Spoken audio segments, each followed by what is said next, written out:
Mr. Sileri, thank you for joining us here on DW. I want to ask you about this report that Italy has now seen a drop in daily deaths and infections for the second day in a row. Do you think that the worst could be over? I don't know if the worst is over. No doubt that there is a decrease of the number of the infection, and this is due to the restrictions that were made between the 8th and the 9th of March, and then the day after with the lockdown of the entire Italy. This means that probably we will see a decrease over the next few days. I believe that probably those 2 days, yesterday, the day before yesterday, and probably today, we will see this drop, and hopefully it will be like this for the next few days. But when it's going to end, this is very difficult to predict right now. Probably we need 10, 15 more days to be sure that everything is over. Okay, so there's some progress, but you have to wait and see how things develop. At the same time, I want to ask you about some news that we saw today coming out of Bergamo, where a mayor told press there that actually the death toll in that region could be something like 4 times higher than the original figure, because there are a lot of people who have died outside of the hospital without being tested. So is that true? I mean, what can you tell us about that?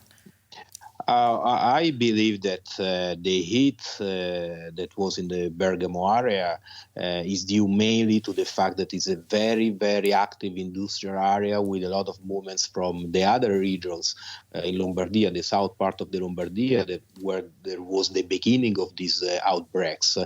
And probably this very high number reflects the high number of infection that probably we didn't detect because swabs were not performed to everyone. So I believe the number of infected people that they don't know to get the infection, even because we know that 80% of the infection are without any symptoms. So probably the number are even higher of who was infected. Additionally, we know that there is an area, especially in the north, where the age of the people is very high. I mean, in Italy we have 7% of the population that is over 80 years, and we know that people who are older and more fragile, unfortunately, they may die with pneumonia from coronavirus. Okay, so the death toll could be higher than we even know at this moment. We have been. Please go ahead. I don't know if the death is higher. I believe that the infection rate is higher, and we don't know exactly the number who were infected. Probably are 10, 15 more, 50%, 15 times more than what we have seen. So that percentage, that lethality rate probably is lower than what we have seen today. Mr. Sileri, we've been looking at some pictures of hospitals. What is the situation like right now for healthcare workers who say that they have been overwhelmed by this crisis? But you can see that in Lombardia the health system was under stress, but responded very well. Now in Italy we have an increase of the ICU bed by 60%, so we passed from 5,000 beds to more than 8,000. Additionally, there was an increase, a huge increase of beds for lung disease wards and infectious disease wards, and we passed from 6,000 beds to over 2,600. This is 26,000. Sorry, and this was a huge increase. So we are giving personnel and technology to fight this war against the coronavirus. Mr. Sileri, what is your advice to other countries, also here in Europe, from your experience there in Italy?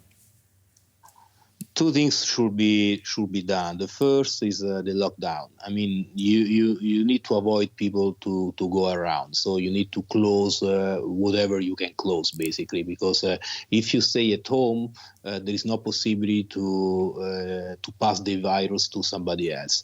And the other thing is increase obviously the number of beds for ICU and infectious disease ward and lung disease ward, increase the number of doctors and increase the ICU beds. I believe is the most important thing. The other thing is I believe that people who have symptoms, they should be admitted in the hospital if they are severe or less severe. But even if they have small symptoms, they should be controlled in the territory, with doctors, because this is a very bad disease. Because you are okay for a few days, you got just fever and then some cough, and then suddenly you may have lung disease with the pneumonia. You may die in a few hours. So the most important thing, I believe, is stay at home and check very well who have symptoms. And Mr. Sileri, just quickly, one more question. You are the Deputy Health Minister. How confident are you, optimistic are you that Italy will make it through this crisis soon? No doubt that we will make it. I don't know how soon. I believe we need a few more weeks. For sure, we need a couple of weeks to better understand how under control is the disease. But I'm quite optimistic, especially because right now, with the lockdown of the entire Italy, the central part of Italy and the south part of Italy has been protected. So we have more than 63,000 people who got the disease, and the majority are located in the north of Italy. So this means that stopping everything reduced a lot the possibility to pass the virus people to people, even the other part of Italy, where there are small outbreaks, but everything is under control, especially in the central and south part of Italy at the present time. Okay, Pierpaolo Sileri, the Deputy Health Minister in the Italian government. Thank you so much for joining us here on DW. Thank you. Thank you.